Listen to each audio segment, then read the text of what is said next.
네, 안녕하세요. 창필직입니다. 오늘 말씀드릴 주제는 족발 프랜차이즈를 하면 안 되는 이유라고 한번 지어봤어요. 제가 족발에 대해서 예전에도 많이 언급을 좀 하고서 했는데 그때랑 또 달라졌습니다. 엄청 변해요, 이게. 그리고 또 족발 창업을 하시는 분들이 또 많으시고 거기에 대한 전문가가 있으셔서 제 얘기가 또 다 맞다는 얘기는 아닙니다. 그렇지만 지금 현 시국에 이 정도는 좀 알고 계셔야 된다라는 마음으로 좀 드리는 거니까 해당 관계자분들은 창필직이 쟤처럼 생각하는 애도 있구나, 뭐 이 정도만 생각하셔서 초보 창업자들을 위해서 이렇게 좀 하는구나, 이 정도로만 좀 생각하고 들어봐 주셨으면 좋겠습니다. 제가 그 전라도 그 익산에 갔을 때였는데 그 동네에서 제법 유명한 간장게장집에 제가 간 적이 있어요. 인터뷰를 간 적이 있어요. 인자하신 여자 사장님, 내공 있으시고 장사 오래 하셨고 직접 진두지 하시고 직접 냉장시설 갖추고 질 좋은 게 철마다 좋은 가격으로 매입해가지고 또 가족들이 그걸 다 일일이 손질까지 깨끗하게 해가지고 퀄리티 있는 간장, 재료도 좋은 것만 쓰시고 그런 소스로 간장게장을 만들고 그렇게 장사를 하신 거죠. 사람들이 정말 가게에 미어 터지고 택배도 엄청 나가고 그 모습을 보니까 나름 창업 쪽으로 생각이 있는 사람들이 사장님한테 와가지고 이렇게 부탁을 하는 거예요. 사람 한번 살린 셈 치고 좀 도와주세요. 이 간장게장으로 저도 좀 장사하고 싶어요. 가맹점을 내달라고 사정을 했답니다. 근데 이 여사장님은 냉정하게 단칼에 안 돼요, 이렇게 자른 거죠. 이게 뭐 도와달라 하시면 자르는 것까지는 되는데 왜 굳이 가맹사업까지 안 할 필요가 있나? 그래서 제가 이렇게 여쭤봤어요. 아니 사장님, 조금 도와주면 서로 누이 좋고 매부 좋고 이렇게 하시면 되지 굳이 절대 가맹사업 안 하겠다고 이렇게 무자르듯 자르실 필요까지 있어요? 그렇다고 그렇게 매몰차게 내쫓을 건 뭐예요? 그러니까 그때 그 사장님이 그러시더라고요. 내가 장사를 하는데 이게 장사가 잘 돼 보이지만 이거 보통 팔아서는 안 남아요. 나도 직접 내가 매입해가지고 나처럼 그렇게 잘 아는 사람이 대량으로 매입해가지고 진짜 시설 갖춰가지고 직접 손질해가지고 파는데도 안 남는데 나한테 받아서 장사를 하는 사람이 뭘 남아? 안 남는 거 뻔히 알면서 가맹점 하라고 할 수는 없어요. 그게 내 양심이야. 그래서 정말 이렇게 매몰차게 내쫓더라도 그래도 오는 사람한테는 그냥 아예 나한테 받아서 쓰는 게 아니라 내가 내 기술 전수해 줄게. 대신 우리 집 간판 이름은 쓰지 마. 그리고 내가 가르쳐 줬다는 얘기도 하지 마. 그 조건으로다가 3천만 원만 받고 내가 기술 전수해 주고 그냥 그렇게 해주는 건 몇 번 있었어요. 이렇게 말씀을 하시더라고요. 프랜차이즈 창업 쪽에서는 이 원재료로다가 사업을 하는 경우들이 있죠. 많죠. 대표적으로 고깃집들이 그런 부분들인데, 고기 프랜차이즈라고 하면 거기엔 뭐 삼겹살도 있고 곱창도 있고 뭐 여러 가지가 있겠죠. 근데 사실 프랜차이즈가 되려면 원가가 싸야 됩니다. 원가가 싸야 가맹점이 살기 전에 가맹 본사도 살아야 되잖아요. 프랜차이즈 사업이라는 게 중요한 건 가맹 본사도 먹을 게 있어야 되고 가맹점도 먹을 게 있어야 돼요. 그러면서 고객들도 만족이 돼야 돼. 이 세 개가 만족이 돼야 되는 거예요. 가맹 본부의 유통 마진을 붙여서 가맹점이 받아도 이게 가맹점이 먹고 사는데 문제가 없어야지 되는 겁니다. 그래서 그 프랜차이즈를 탄생시키는 그 당시에 가장 싼 부위로다가 브랜드를 만들어야지만 성행을 할 수가 있어요. 만약에 지금 삼겹살 프랜차이즈가 유행을 해. 특히 삼겹살 무한리필 막 이런 게 유행한다고 쳐요. 그러면 지금 수입 삼겹살 가격이 똥값인 거예요. 너도 나도 지금 막 삼겹살 프랜차이즈가 막 생겼어. 그럼 어느 순간 갑자기 조금 소외되어 있던 갈매기살이 좀 싸지네? 그럼 그때 가장 싸졌을 때 갈매기살 브랜드를 만들어. 그럼 그때부터 갈매기살 브랜드가 또 나가는 거예요. 그러다가 갈매기살이 또 비싸졌어. 그럼 수입 소고기가 지금 완전 똥값이야. 사람들이 안 먹어. 그럼 그때부터는 뭐 600g을 먹으면 600g을 더 줄게. 뭐 이런 브랜드들이 막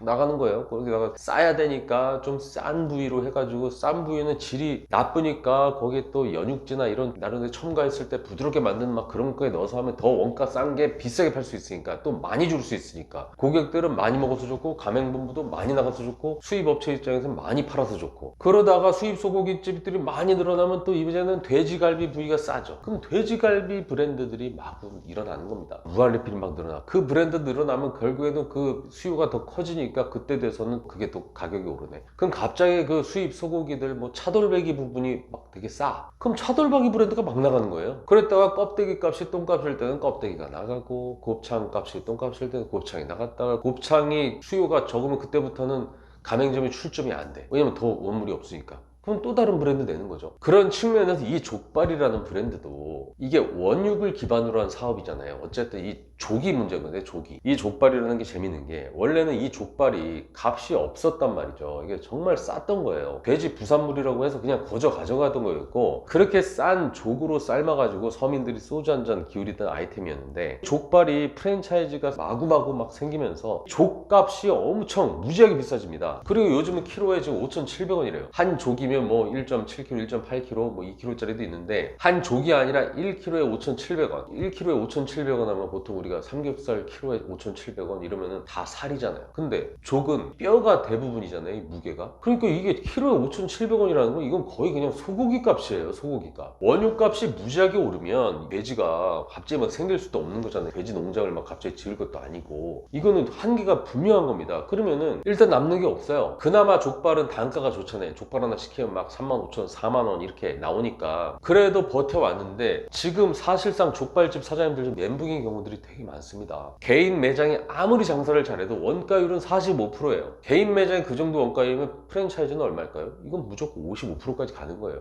그 이상 될 수도 있습니다. 거기에 뭐 배달 홍보비, 요즘 누가 족발집 가서 그냥 바글바글 먹어요? 그러니까 거의 다 이제 매출의 대부분은 배달로 다 빠지는 경우들이 많은데, 그럼 배달 홍보비에 뭐 배달 대행료 이런 거 보다 보면 전체 원가의 10% 이상은 무조건 배달로 인한 수수료로 나가게 되는 거고, 그 남은 거에서 인건비 주고 임대료 주고 관리비 내고 수익도 가져가야 되는데 이 뭐가 나와요? 그러니까 1억을 팔아도 안 남는다고 하는 사람까지 있고 5천을 팔면 까진다 뭐 이런 말도 나오는 겁니다. 수천 개 매장이 동시에 영업을 하고 돼지 발만 기를 수 있는 것도 아니고 이게 돼지를 키워야지 돼지 족이 나오는 건데, 그러다 보니까 지금 안 남으니까 거짓말 조금 더 보태가지고 프랜차이즈 족발집들 억대 매출 막 나도 어지간한 매장들 다 낸다고 보시면 돼요. 처음에는 이 매출 보면 몇 천만 원 버는 것 같으니까 그걸 막 선택하는 사람도 있어요. 이런 초보 창업자들 같은 경우. 그러다 보니까 인수를 또 하네. 아니 막 족발집 별로 그렇게 안 맛보이 보이는데도 막 3, 4천만 원씩 매출 나오는데 1, 2천만 원 매출 나오는 그거 눈에 보이겠어요? 족발집 가면 막 매출이 막 이런데. 그러다 보니까 자신이 직접 차리는 것보다 이미 검증되고 매출이 나오는 매장을 인수하는 게 낫다, 이런 결론하에 양도양수를 추진하지만 글쎄요, 지금 프랜차이즈 시장은 양도양수 전쟁입니다. 정말 팔아도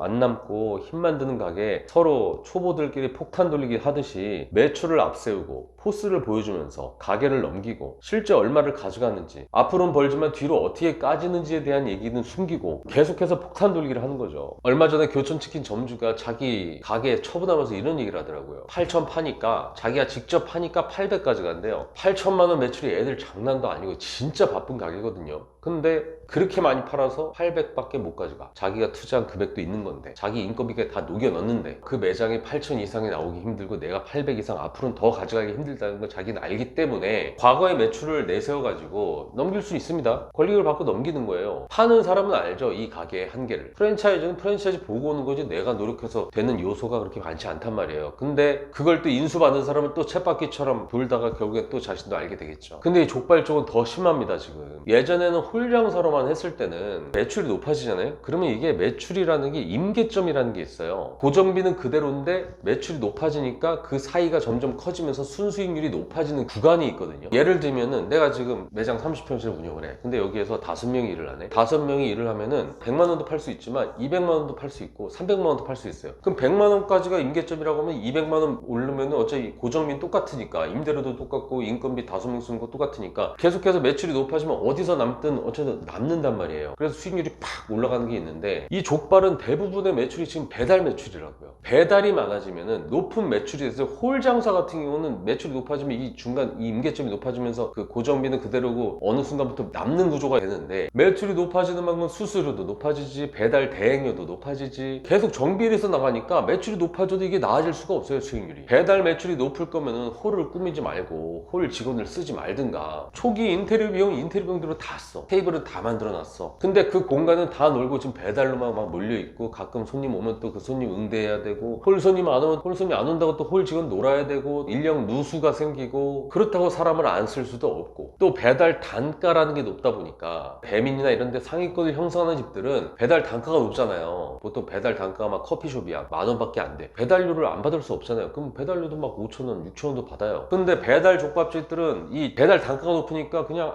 한번 갈 때 4만원짜리 하나 팔면 나한테 10,000원 떨어지는구나. 그러니까 더 많이 주문 받으려고 배달비도 안 받고 배달 팁도 되게 조금 받고 해주는 데들도 많단 말이에요. 이게 진짜 좀 답답한 게, 그 마음을 정확을 이해 못해서가 아니라 예를 들면 이 플랫폼 시장 있잖아요. 이삿짐 배달 비용이 20만 원이야. 이게 시장가예요. 시장에서는 20만 원이라는 금액이 됐어. 갑자기 저는 10만 원에 이삿짐 해드릴게요. 이래버리면 이삿짐 배달 그 시장 단가 이 가격 체계가 무너지는 거거든요. 근데 이게 왜 그렇게 되는 거냐면 20만 원을 버는 게 시장 가격이 하는데 지금 오늘 내가 일을 못하면 그냥 노는 거야. 그러면 10만 원이라도 해서 네 인건비라도 벌자. 놀면 뭐하냐? 10만 원이라도 벌어야지. 장려하는 이 플랫폼 시장. 이렇게 생기면서 이 가격 체계가 무너지는 겁니다. 그러다 보니까 배달 팁을 안 받아도 한번 가면 몇 프로가 남냐 안 남냐 마진율을 계산하는 게 아니라 한번 배달 가면 얼마 남는다, 건수당 얼마가 남는다, 이런 인식을 가진 사장님들도 생겨나니까 이게 더욱 박해지는 거죠. 프랜차이즈 회사들은, 본사들은 그 가맹점들끼리 미친 듯이 경쟁해도 손해날 건 없습니다. 그냥 매출이 높은 만큼 원유 공급하고 종물 가져다 주면 되는 거죠. 그리고 그 본사들은 오늘도 우리 가맹점 억대 매출 이렇게